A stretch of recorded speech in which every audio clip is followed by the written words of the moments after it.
Okay, looks like we've got a few people here. So, hello everyone, my name is Cullen Joyce. I'm a fellow at the Contemplative Studies Centre. I'd like to welcome you to this guided meditation session today, which is presented by the Contemplative Studies Centre here at the University of Melbourne. Before I introduce our meditation teacher, I'd like to make an acknowledgement of country.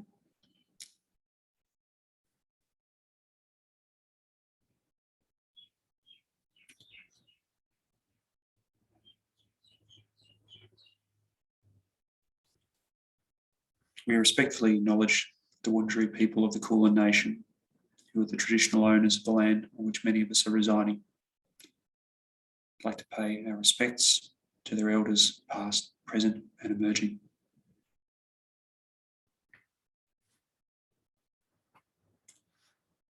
We're delighted to welcome Dr. Christopher Morris, who is a lecturer in spirituality and meditation at Catholic Theological College as part of the University of Divinity, to present today's meditation.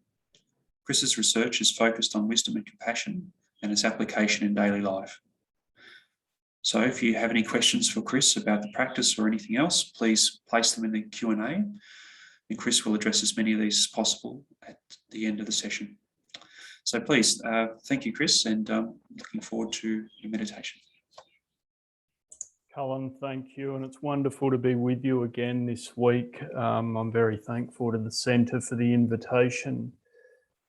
I realise the group could change from week to week, and there may be some from last week too. So we'll sort of do a little bit of returning to what we spoke about last week and building on from that. And I'd like to thank you for the feedback as well, which was very helpful for me.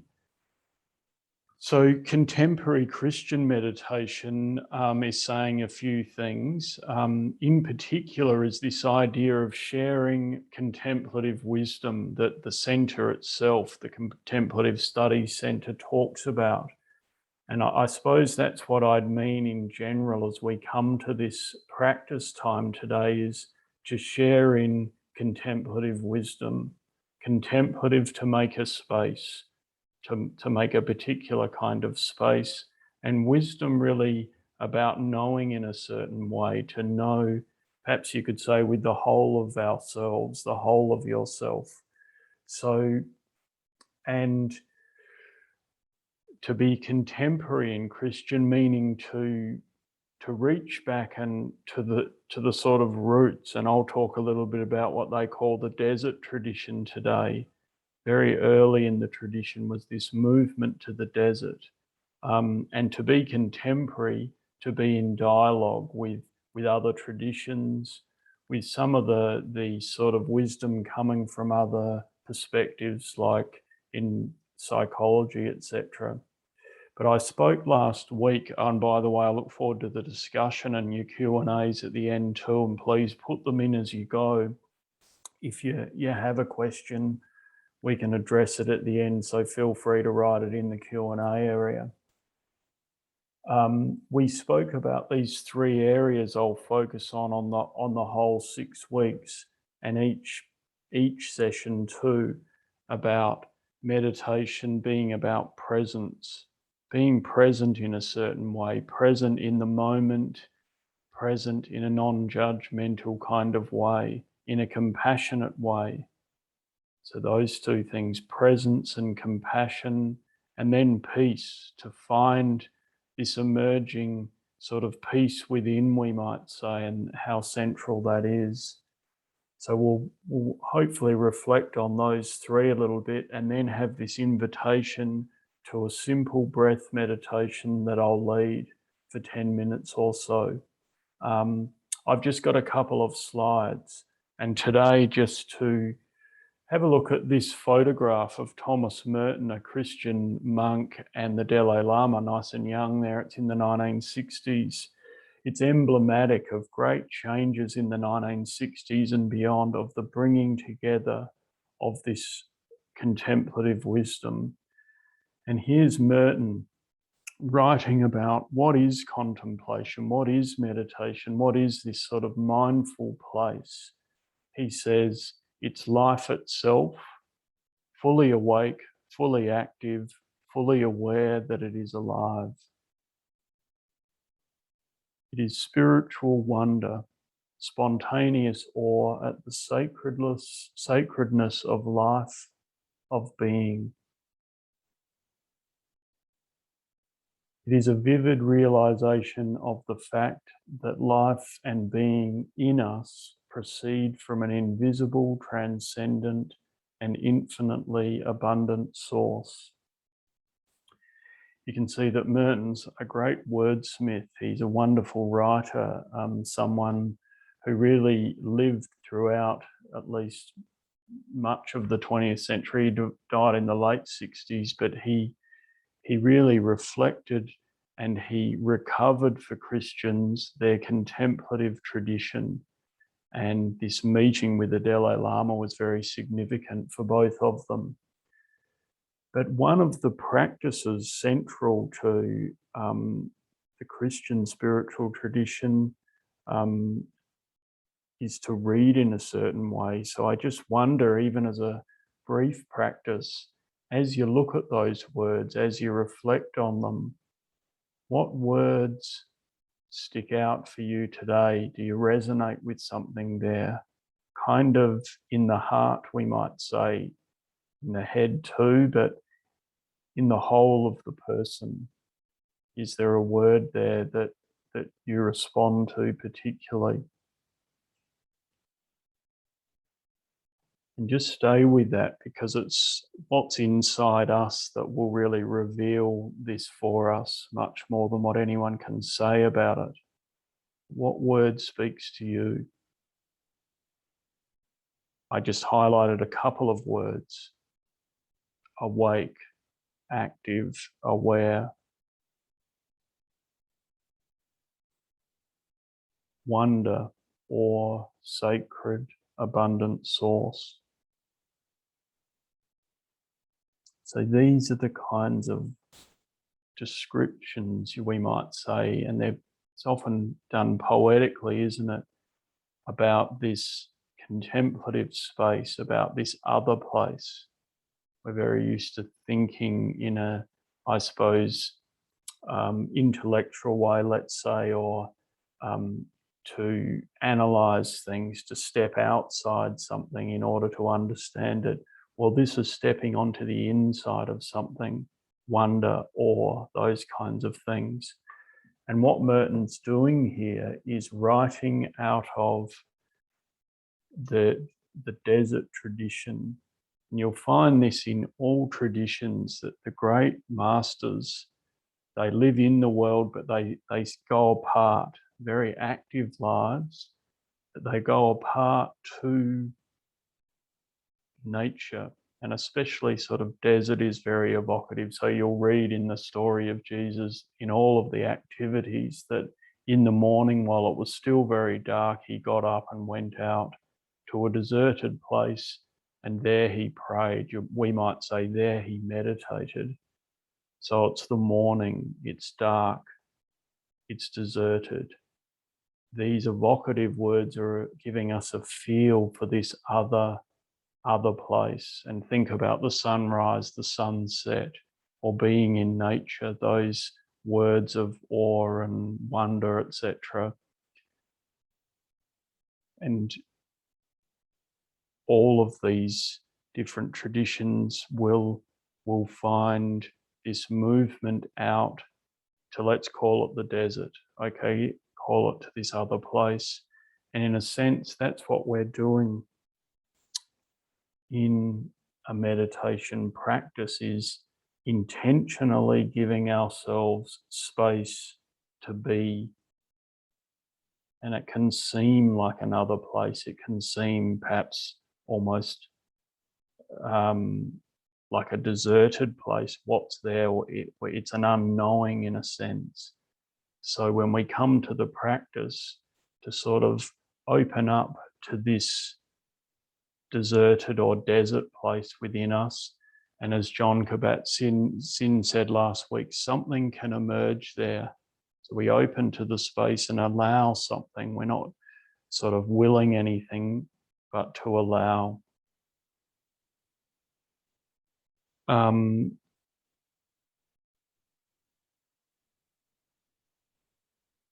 The other way of practice I'll suggest is the breath, which is kind of similar. So when we go to the desert or into nature, we get a sense often of the sacred, the natural and the sacred come together. And I'd suggest the breath, which is so central, is both natural and then it takes on other meanings. So we'll hear about it in many traditions. We spoke last week about the significance of breath. And the breath is the ruah, the spirit. The breath is connected to creation and peace and heart and meditation. So it's something we do naturally all the time. It goes without saying. And yet it can take on this other meaning, this other depth somehow. It has layers of meaning, and that'd be the invitation I'd extend today to kind of to be in touch with our breath in this way. And it's so interesting that a connection we can make back to the contemporary times. So I've been talking, I suppose, about a spiritual perspective, and then you read many different works in therapeutic contexts, and you'll hear people say learning how to breathe calmly and remain in a state of relative physical relaxation, even while accessing difficult memories, is an essential tool. That's to healing, that's to living in a balanced way, to learning how to breathe and have other experiences going on and hold it, as it were, hold them within this breath. So I would encourage us today to come to this breath meditation, which is about cultivating a compassionate presence.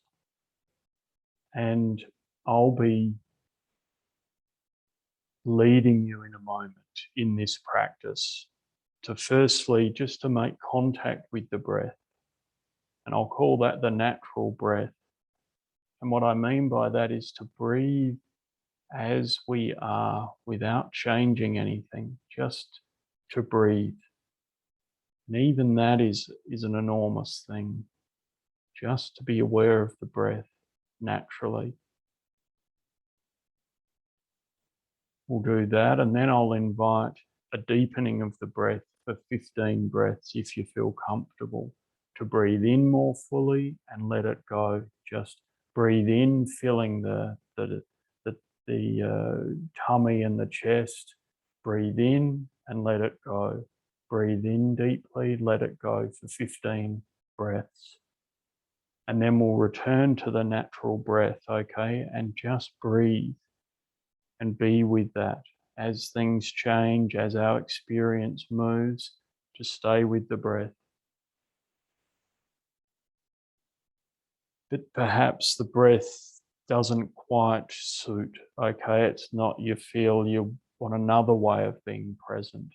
Well, perhaps you could take a word, okay? Take a word and repeat the word with no rush or force, like peace or be still or whatever word for you. We heard some different words earlier from Merton there. What word resonates for you to come into this presence in a non-judgmental way? And then simply, whenever we notice a movement, away from this sense of being present in the moment, being here and now. And how would we move away? Through excessive thinking, we notice we're thinking about something else, or through drowsiness. We simply return to the breath with no rush or force and with self-compassion. And this can seem like beginning over and over again. That beginner's mind, it's really just about the willingness to be present and then begin again if we notice that we're not so present. And the practice is that willingness to return, okay? Not at all about how well we do it. How many times did I breathe consciously? That is not at all the way as I understand it. That's a kind of attentiveness that is forced. This is rather a willingness and a noticing when we move away from a sense of presence to come back. So as we come to the practice, and let me know in the Q&A now if there's anything you want me to clarify there, how would we come? What intention might you bring to the practice? Okay, and I encourage you to approach it in a way that's comfortable for you. It could be mindfulness, it could be relaxation, it could be a healing, that could be your intention. And you're doing that through the breath. As a meditative prayer practice, you could have that intention in whatever religious tradition you're in. As Christian meditation, the breath becomes a kind of expression of faith, okay, like affirming God's presence with us and within us. And that might, for those of us in the Christian tradition, that's what we're affirming. But we can freely have options around what the meaning of that is, but the breath becomes simply an expression of faith, but in the intimacy of God, beyond words, beyond thoughts, and all those kinds of things. So I don't see any questions at this point, so I'm going to start the practice, and we've got, we'll be able to, I'll lead us into some silent time for 8 or 10 minutes, and then I'll lead us out, okay? So just, and then we can have a chat at the end as well.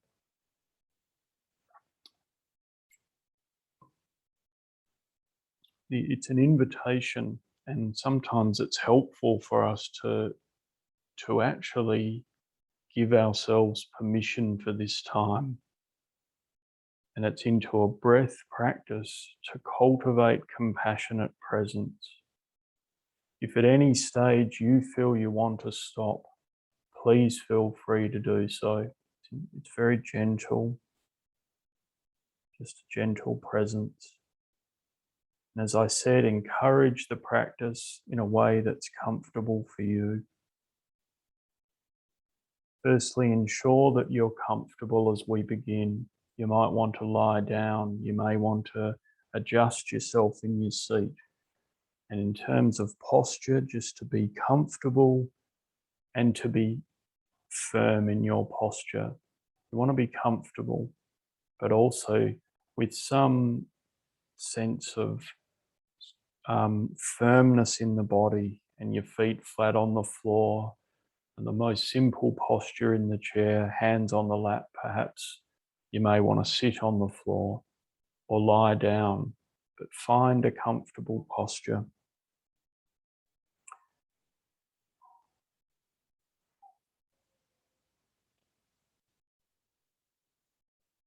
And just for a moment, be aware of your body this afternoon and how you're feeling. Just breathing in and out. Noticing any particular areas of tension in the body. Just breathing there and bringing your attention to those areas and releasing them.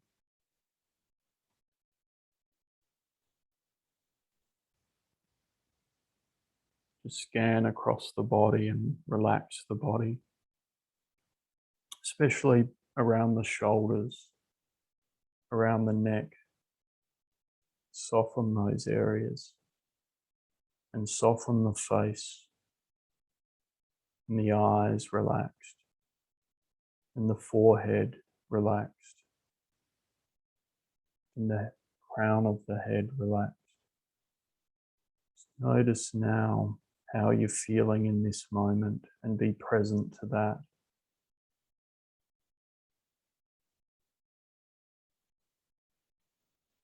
Let's begin now by making contact with our breath.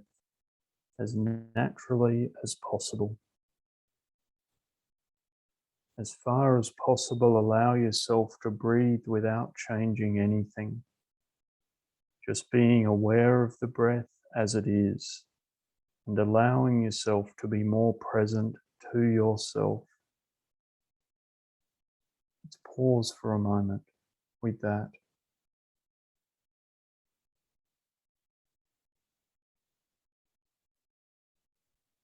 If it is comfortable, now allow your breath to deepen. Breathe in more fully, filling the belly and chest, and then letting go. Breathing in fully and letting go. Just allow it to happen with no rush or force, and return to your natural breath if you want to. But let's otherwise take 15 deeper breaths in your own time, breathing in more fully and letting go. In and out. In and out. Just continue in your own time and pace.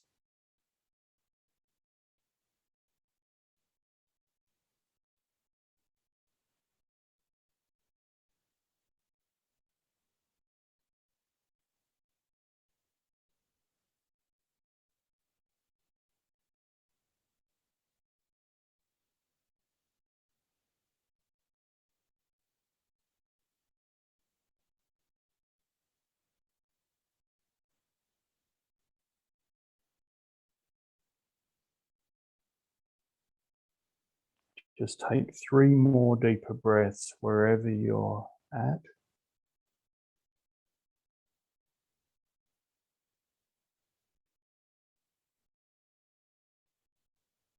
And now return to your natural breath.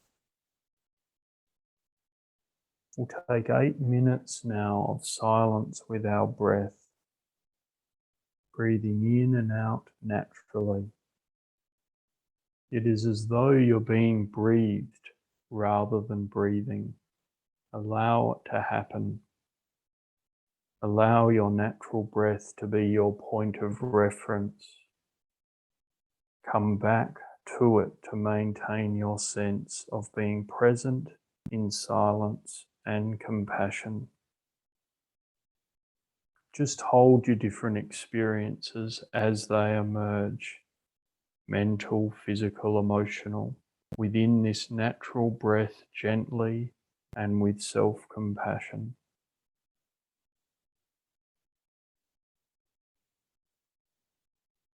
Trust in the time we have here, and I'll gently bring us out at the end of the time.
Well, as we come to our conclusion of this time, just make contact again with the breath. Notice how it feels in the body now. Perhaps just notice how you are feeling, what's happening for you. And again, just bringing that sense of a compassionate presence to that. There's no right experience here. There's no right way to do this. There's a trust in our own experience, in our own process here. Just be with the breath. Now be with the body.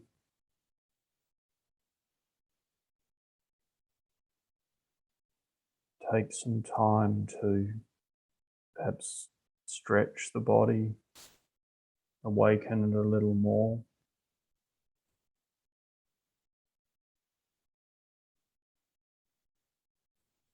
And then when you're ready, you might like to open your eyes.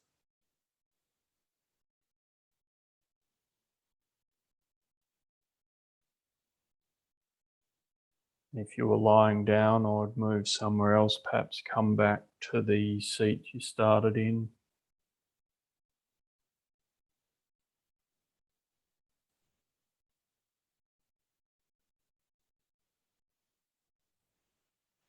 So thank you for entering into that. And we've got a little bit of time just for any comments, any questions. And it could be just how that was. How did you find that? If you came last time, did you find it different or the same?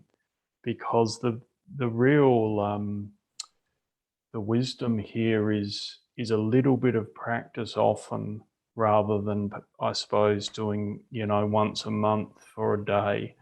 That's fine too, but the thing is to find these spaces, if we can, just in daily life. Perhaps just a few minutes, if we've got a place in our house to go and find a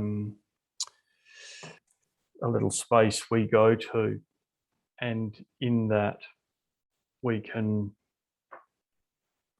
just know when we go there, we have a space. And it's amazing that we get used to things like little spaces. If we go to the same place, a little seat outside, that can really help. Lighting a candle or having a symbol that we use, perhaps whatever it might be, that is really helpful. We know we're going to go somewhere, we've got a little rock or a flower that we sit before. It all helps us come into that space. That's the important things. Right. The other thing I'd say, which I didn't mention, is why deepen the breath, okay?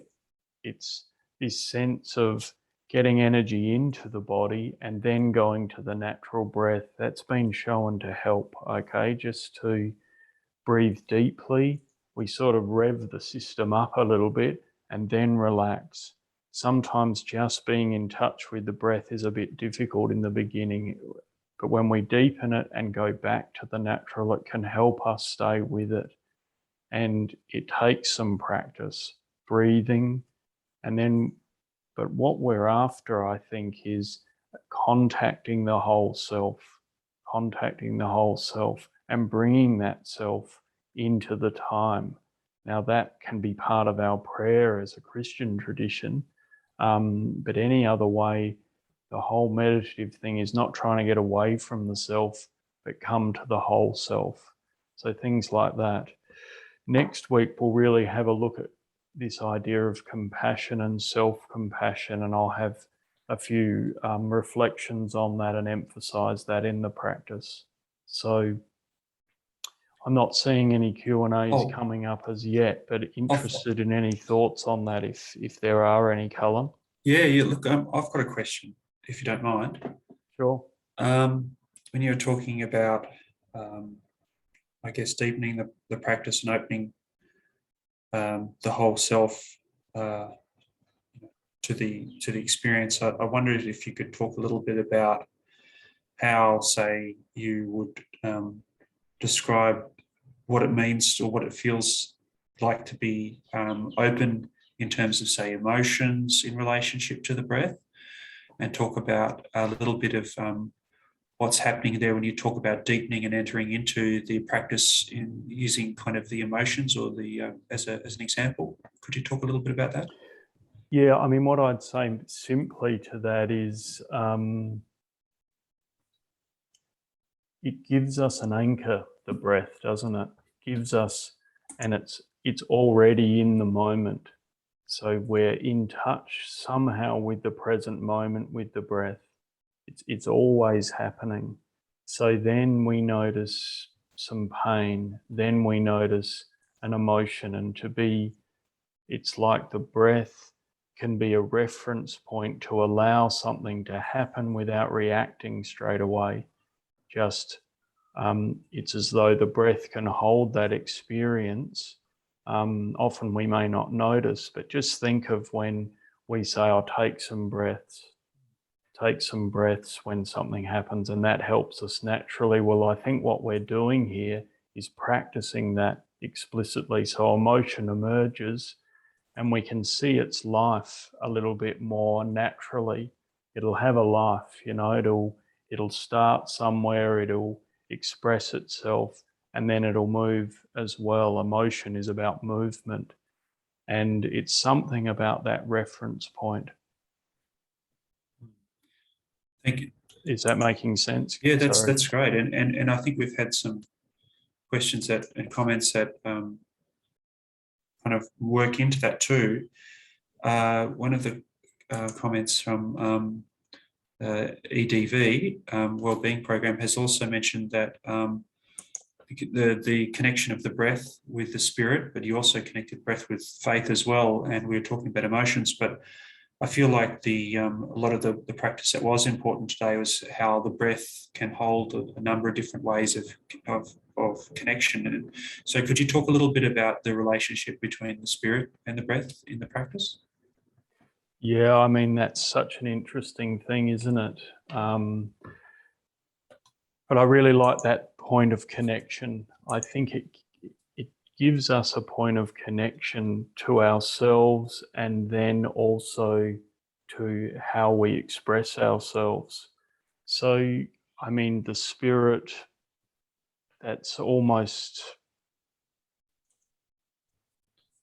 part of that faith, and there's a kind of mystery there, isn't it? I think we all sense the sacred, and it'll be something like the breath, being in touch with the sacred, a breath that's natural but also sacred, something giving life to us and the life that we become in the world. So I would just come back to that connection and it offering the opportunity to make those connections from whatever perspective we come. I'm noticing there also, Cullen, something about emotion in movement. Can you please expand? And indeed, I've heard that spoken about, energy in movement, emotion. So emotion is energetic, isn't it? It's expressing something. It's spontaneous. It's a gift. It's risky. Emotions we feel ourselves, but they also are in movement. And I feel a lot of what we're coming to today is that we are also an instrument. The human person is like an instrument. In a way, we're tuning it a bit in a practice like this, and tuning and not trying to repress emotion, not try to over-express them, but to begin to know things in another way. And then we'll be able to move with them in positive ways and live with them in, as it were. So I hope that helps a little bit, Robin, there.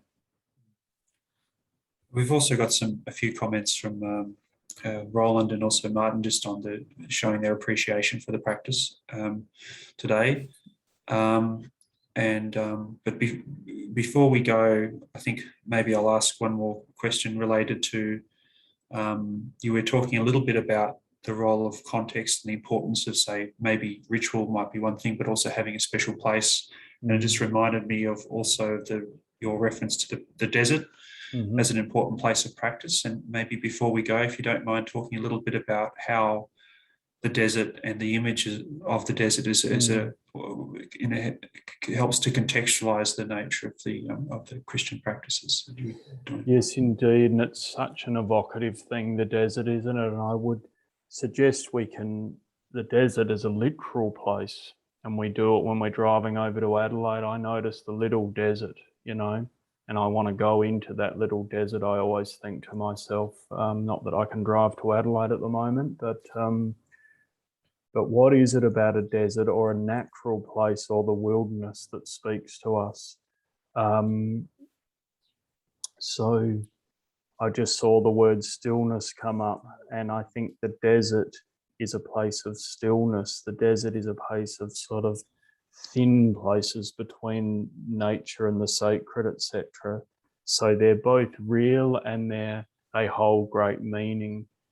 And all traditions, you hear the practices, those who go deeply into practice, they go to another place. They have their home and then they go to the forest, or they go to the desert, or they go to the ocean. And it represents that willingness to make contact with something other.